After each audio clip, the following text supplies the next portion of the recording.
This is a hypothesis, my attempt at the most natural, most reasonable way this history could have bent the other way. Everything about to happen here is true, up to a single moment. After that, one version is the history we live in, and the other is the one we never got to see.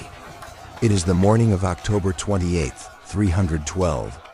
Outside the walls of Rome, two armies collide at a narrow river crossing called the Milvian Bridge. The bridge buckles under the weight of retreating men. Soldiers drown in their own armor, trampled by the men behind them. By noon, the body of one emperor is fished out of the Tiber and beheaded. His head carried through the streets of Rome on a spear the following morning. 6 years earlier, none of this looked inevitable. Constantine is one of 4 rulers sharing a fractured empire, a system built to prevent exactly the kind of civil war now unfolding. His father dies in Britain in 306, and the legions there proclaim Constantine emperor on the spot, without Rome's permission. For 6 years he waits, builds an army, and watches Maxentius seize control of Italy from behind Rome's ancient walls.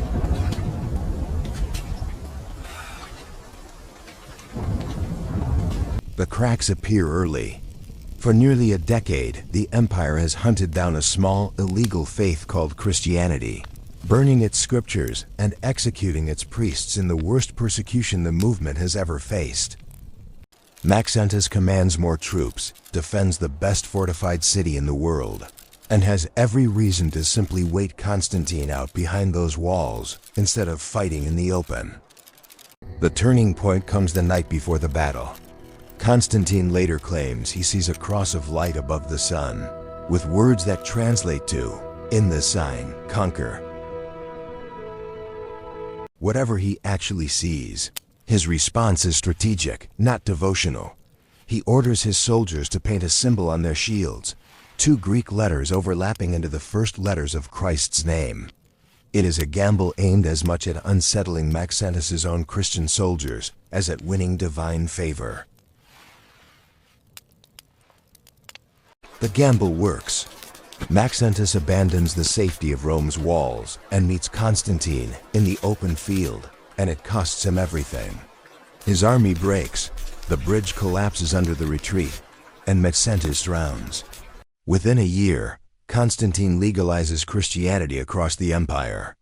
Within a generation, bishops who had been hiding in catacombs are advising emperors. Within a century, Christianity is not just tolerated, it is the official religion of Rome, exported through the empire's roads, laws, and language to every province it touches. But suppose the vision means nothing and the shields stay bare. In this version, Maxentius stays behind Rome's walls, where his numbers and fortifications matter. Constantine's smaller army breaks against them, and Constantine dies the way Maxentius does in our history. Maxentius rules on as a traditional Roman emperor loyal to the old gods, and the persecution does not end. It simply loses momentum instead of stopping outright. 2 generations pass, and Christianity survives the way it always has. Underground meetings, secret gatherings, forged trade documents used as cover between merchant communities. No emperor ever steps in to convene one universal council. Different regions settle their own disputes over doctrine instead, and the fractures start early.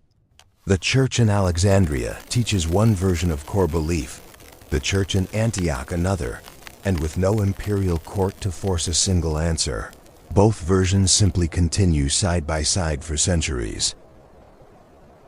When Rome eventually falls to Germanic kingdoms a century and a half later, each kingdom inherits a different patchwork of belief instead of one unified church already backed by imperial law.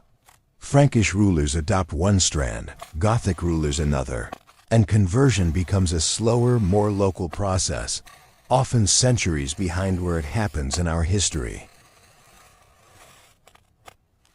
There is no single pope claiming descent from St. Peter, with an empire's authority behind the claim, because no empire ever handed that authority to Rome's bishop in the first place. Without one centralized Latin church, there is no single institution positioned to launch the Crusades as one coordinated project, and no single body chartering the first universities out of monastery libraries.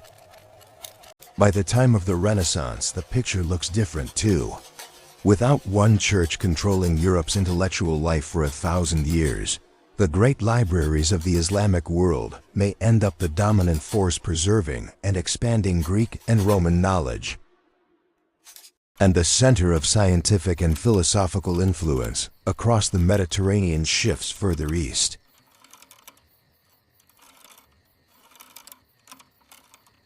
Christianity likely still survives into the present, still spreads, still matters to billions of people.